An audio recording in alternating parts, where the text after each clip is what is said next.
Aujourd'hui, lecture de la paracha Vaïra dans le livre de Shemot, au chapitre 6, verset 2, jusqu'à chapitre 9, verset 35. Chapitre 9. Yahweh dit à Moshe, « Rends-toi chez Pharaon et dis-lui, ainsi a parlé Yahweh, Elohim des Hébreux, renvoie mon peuple pour qu'il m'adore. Que si tu te refuses à le renvoyer, si tu persistes à le retenir, voici, la main de Yahweh se manifestera sur ton bétail qui est au champ. Chevaux, ânes, chameaux, gros et menu bétail, par une mortalité très grave. Mais Yahweh distinguera entre le bétail d'Israël et le bétail de Misraïm, et rien ne périra de ce qui est aux enfants d'Israël.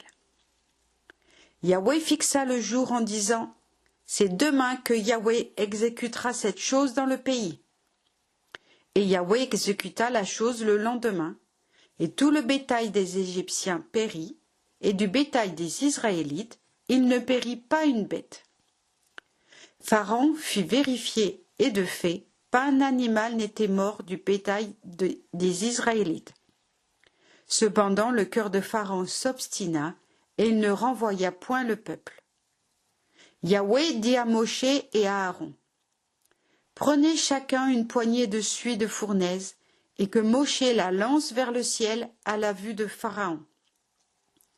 Elle s'étendra en poussière sur tout le pays d'Égypte, et elle s'attachera aux hommes et aux animaux, éclatant en éruptions pustuleuses par tout le pays d'Égypte. » Ils prirent la suie de fournaise, se présentèrent devant Pharaon, et Moshe la lança vers le ciel, et elle devint une éruption pustuleuse qui se développa sur les hommes et sur les animaux. Les devins ne purent lutter contre Moshe à cause de l'éruption, car elle les avait frappés eux-mêmes par tout l'Égypte. Mais Yahweh endurcit le cœur de Pharaon, et il ne céda point, ainsi que Yahweh l'avait dit à Moshe. Yahweh dit à Moshe, « Demain, de bonne heure, présente-toi devant Pharaon et dis-lui, « Ainsi parle Yahweh, Elohim des Hébreux. Renvoie mon peuple pour qu'il m'adore. Car pour le coup, je déchaînerai tous mes fléaux contre toi-même, contre tes serviteurs, contre ton peuple, afin que tu saches que nul ne m'égale sur toute la terre. Si à présent j'eusse étendu ma main et fait sévir sur toi et sur ton peuple la mortalité, tu aurais disparu de la terre. Mais voici pourquoi je t'ai laissé vivre, pour te faire voir ma puissance et pour glorifier mon nom dans le monde. Tu persistes à t'élever contre mon peuple, en ne le laissant point partir. Eh bien moi, je ferai pleuvoir demain à pareille heure une grêle très intense, telle qu'il n'y en aura pas eu de semblable dans l'Égypte depuis son origine jusqu'à présent.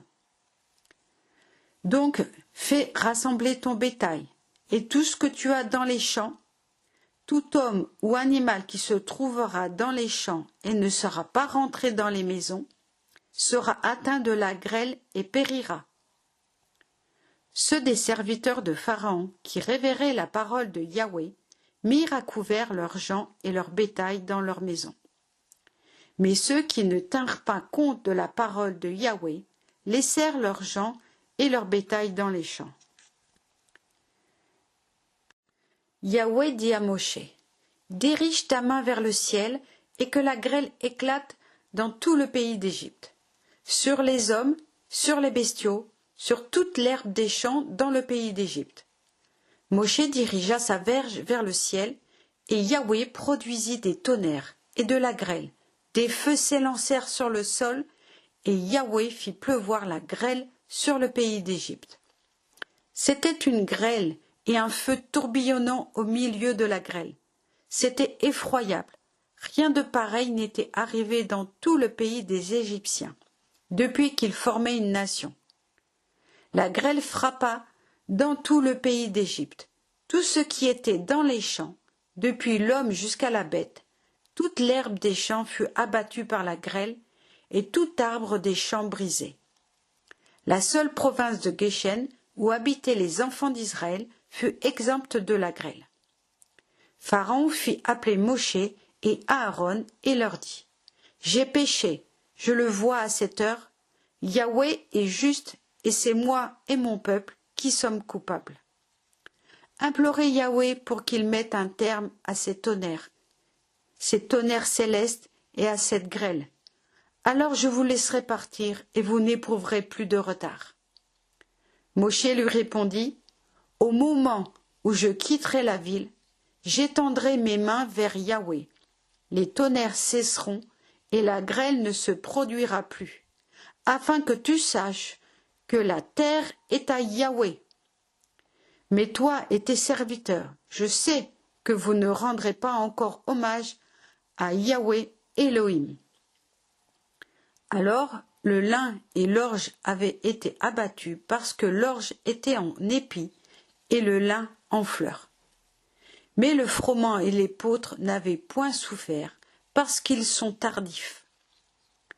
Moshe, étant sorti de chez Pharaon, hors de la ville, étendit les mains vers l'Adonai Yahweh, et tonnerre et grêle disparurent, et la pluie ne s'épancha point sur la terre. Pharaon, se voyant délivré de la pluie, de la grêle et des tonnerres, recommença à pécher et endurcit son cœur, lui et ses serviteurs. Et Pharaon persista à ne plus renvoyer les enfants d'Israël, comme Yahweh l'avait annoncé par l'organe de Moshe.